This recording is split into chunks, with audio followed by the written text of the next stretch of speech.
हल संधि के अंतर्गत आज आपको झलाम जशो अंते, यरो अनुनासिकी, अनुनासिको वा और तोरली, इन सूत्रों के विषय में आज समझाता हूँ।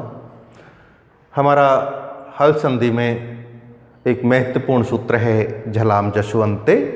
किसे कहेंगे? पदांत या पद के अंत में यदि झलाम, जो झल प्रत्याहार के वर्ण हैं, उनको जश आदेश हो जाता है। अब आप देखोगे कि झल किसे कहेंगे?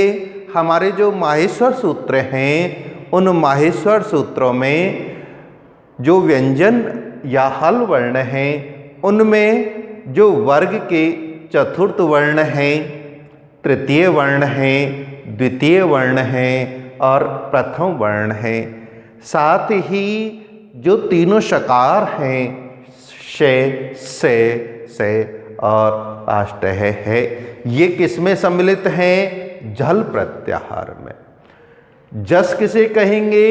जस कहेंगे वर्ग के तृतीय वर्णों को।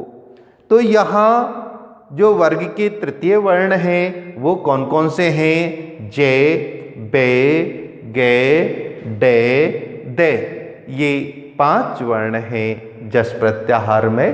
अब हम पुनः इस परिभाषा को देखेंगे। यदि पद के अंत में जो झल प्रत्याहार के वर्ण हैं, उनको क्या हो जाता है? जस आदेश हो जाता है।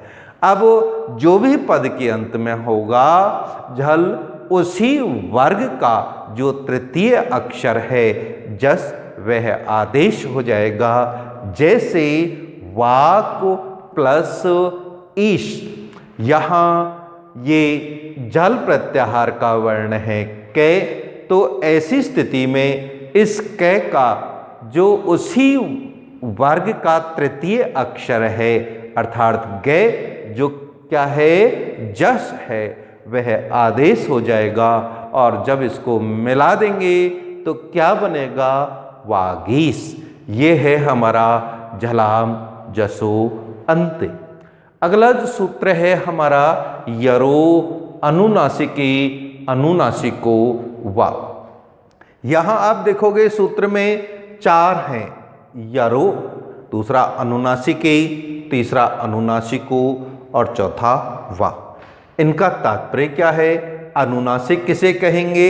यहाँ इस सूत्र में जो अनुनासिक का तात्पर्य है वो है वर्ग के पंचम अक्षर।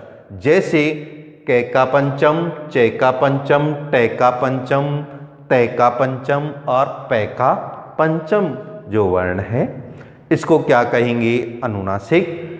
यर किसे कहेंगे? अब देखिए, जो माहेश्वर सूत्रों में जो हमारे हल वर्ण हैं, उनमें है को छोड़कर समस्त जितने भी हमारे हल या व्यंजन वर्ण हैं वो किसमें सम्मिलित हैं? यर प्रत्याहार में सम्मिलित हैं। और एक चौथा वा का तात्पर्य है विकल्प से। अब यहाँ इसका अर्थ करेंगे कि अनुनासिकी, यदि अनुनासिक परे हो तो यरो, यर का वा विकल्प से अनुनासिको, अनुनासिक हो जाता है। अब यहाँ हम देखेंगे कि विकल्प का तात्पर्य कि वह रूप हो भी जाएगा और नहीं भी होगा, इसे हम विकल्प कहेंगे। जैसे एतद प्लस मुरारी, यहाँ हमारा ये क्या है? यर प्रत्याहार है दे, और इसके परे क्या है? अनुनासिक में परे है।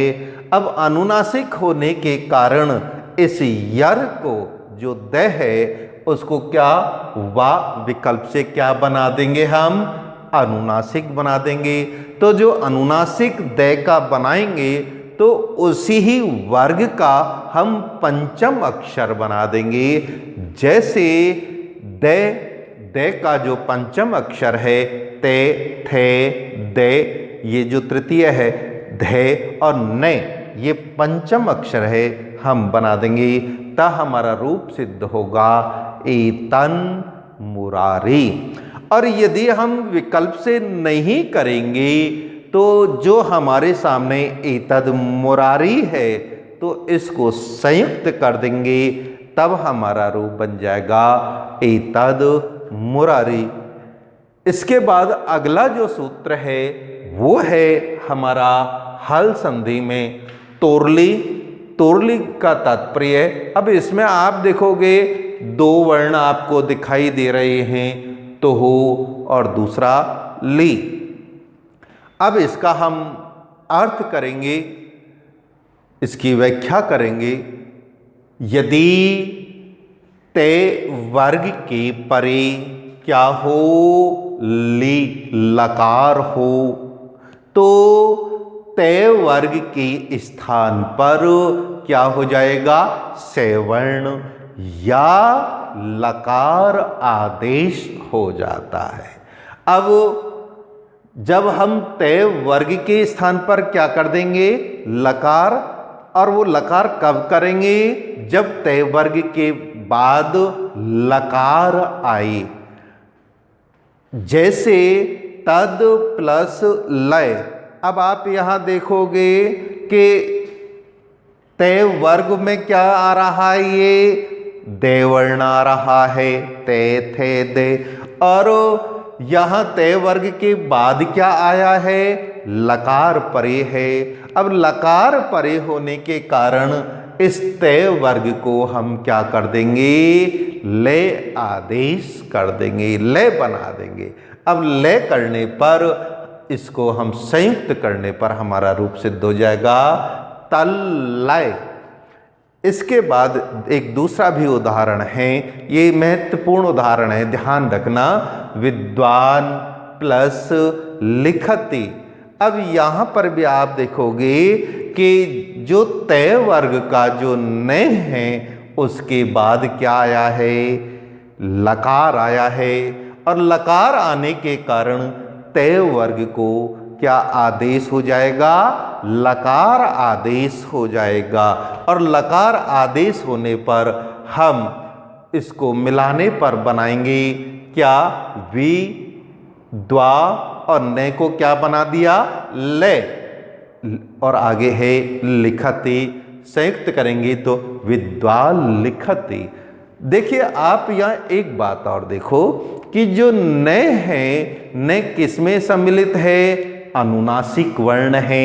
अब अनुनासिक वर्ण ने है तो हमको ने के स्थान पर ही आदेश हुआ है क्या, ले, तो इसको हमको ले को क्या बनाना होगा, अनुनासिक, या संकेत तो करना पड़ेगा कि ये जो ले आदेश हुआ है वो अनुनासिक वर्ण का हुआ है, इसलिए यहाँ हम अनुनासिक चिन्ह भी अंकित करेंगे, तभी ये हमारा रूप सही होगा।